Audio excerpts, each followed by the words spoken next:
Ô Jamil, vamos lá. Vamos falar da gripe aviária, do fantasma do protecionismo, né? E de como essa crise impacta o Brasil. O Ministério da Saúde descartou ontem um caso de contaminação de gripe aviária em humanos. Os funcionários de uma granja localizada em Montenegro, no interior do Rio Grande do Sul, onde um foco da doença foi identificado, ele estava isolado depois de ter contato com aves doentes e apresentar sintomas gripais, embora o risco de transmissão para humanos seja mínimo, a confirmação da doença nas aves foi devastadora para o comércio nacional. China, União Europeia, Argentina, México e outros países já anunciaram a suspensão total das compras de carne de frango do Brasil, e isso veio num pior cenário, num pior momento para o Brasil, né, Jamil?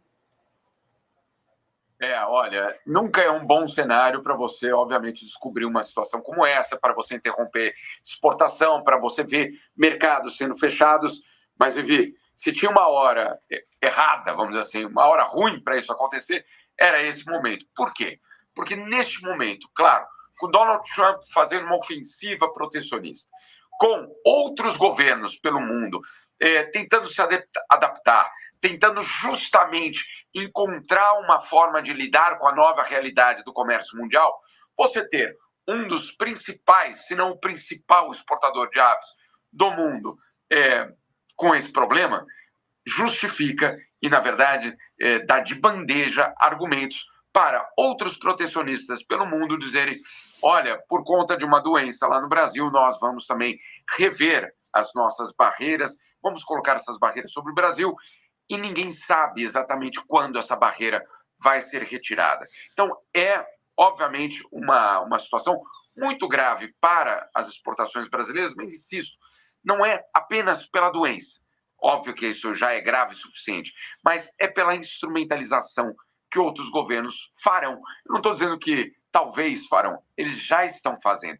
Quando você fecha o mercado, você, para reabri-lo, não é, obviamente, da noite para o dia. Você fecha da noite para o dia, mas para reabri-lo vão ser necessárias inspeções, obviamente um novo processo de chancela dessas exportações. Nós tivemos aí já notícias de carregamentos que em alto mar viraram basicamente os países de destino dessas cargas, mandaram de volta. Verdade, Mara. Então, não é um bom momento para que isso tudo esteja acontecendo. Pessoal, cadê o pode, superchat, gente? ser um golpe bastante forte sobre a estratégia brasileira de diversificar mercados, justamente no momento em que o governo americano ergue muros contra o comércio exterior.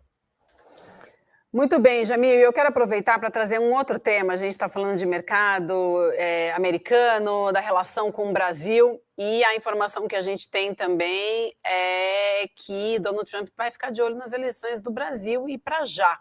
O Departamento de Estado norte-americano admite que vai acompanhar com muita atenção as eleições de 3 países que eles consideram cruciais para os interesses de Donald Trump.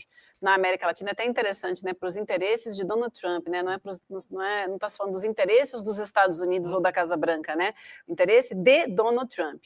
E aí eles falam de Chile, Colômbia e Brasil. Que interesses são esses, Jamil? Aproveita e vê se perde alguma coisa, né, Jamil? Aquela eleição velha, furada, de furar a bolinha, furar papelzinho, botar negócio do correio. Aprende como faz, né? Porque 6 semanas votando, contando cédulas, não sei o quê, perdeu o papelzinho. Você aqui, meu irmão, 1 hora depois da eleição, já tá sabendo quem é prefeito, quem é vereador, quem foi eleito. Olha para aprender, né, Trump? Olha para aprender, exatamente. E olha, não é tão errado isso que você está falando, não, porque... Puxa vida, perdemos o Jamil, mas já a gente restabelece a conexão. Foi um momento dramático, né, que ele falou. Inclusive, caiu. Ele estava concordando com você, você viu? Voltou. Vai, Jamil, vamos. Voltou, Jamil. Houve um relatório há poucos meses mostrando que justamente essa questão de segurança e essa questão eletrônica no Brasil eram exemplos, né? Um relatório, inclusive, dos americanos. Agora, por que eu trouxe esse tema? E casa muito com tudo isso que o César acabou de falar sobre 2026 e casa muito com todas essas reportagens que vocês estão aí iniciando no ICL, que são fundamentais.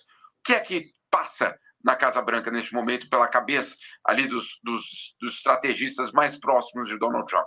A América do Sul passou a ser, sim, uma região absolutamente cobiçada pelos americanos. Mas olha só o mapa eleitoral. Nós já temos como aliados americanos na América do Sul, Milei, ou seja, a Argentina, o Paraguai, que virou basicamente uma das, eu diria, das surpresas da região em termos de aliança com os Estados Unidos. Isso tem sido feito de uma forma muito clara. Depois, Peru e Equador, também dentro de um esquema de Donald Trump, e a Guiana. Então, essa já é a realidade.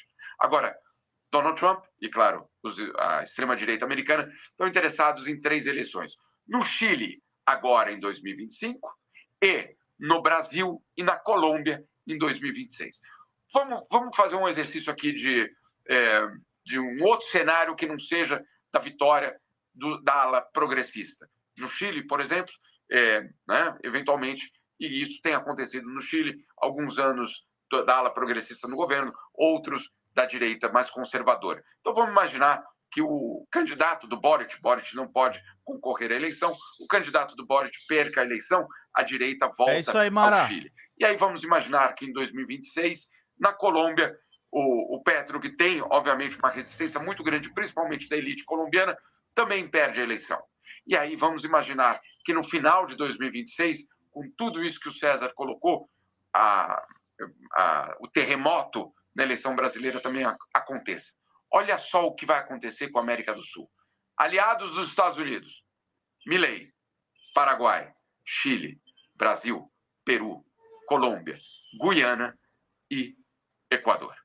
Ou seja, nós teríamos um mapa regional absolutamente favorável para a expansão da extrema-direita na América do Sul, para a expansão dos interesses americanos na América do Sul a partir de 2026. Esse é o foco de Donald Trump. Esse é, obviamente, a tentativa, basicamente, de relação com a América do Sul a partir deste ano. O que o César falou é absolutamente em linha com o que acontece na Casa Branca. Um enorme interesse pelo que acontecer no Brasil e nesses países. Com um detalhe, e essa é a parte que está todo mundo ainda tentando entender qual é o impacto de Donald Trump. Pelo menos por enquanto. Sempre que Donald Trump se envolveu numa eleição de uma forma agressiva, direta, deliberada, fazendo campanha por um lado, ele perdeu, o candidato dele perdeu. Porque houve, claro, uma movimentação dentro desses países para dizer, não, calma, ingerência não. Agora, César, e se ficar um pouco mais sofisticada essa ingerência? E se ela não for tão explícita como Donald Trump ficar pedindo voto para um partido ou para outro partido? E se houver, por exemplo, a criação de dossiês, como, por exemplo, olha só o que aconteceu essa semana, o governo americano dando uma recompensa de 10 milhões de dólares para quem prestar informações no Brasil sobre o envolvimento do Hezbollah no país.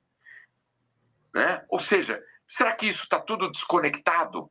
Ou nós estamos vendo a construção de um cenário para 2026 complicado para a eleição brasileira?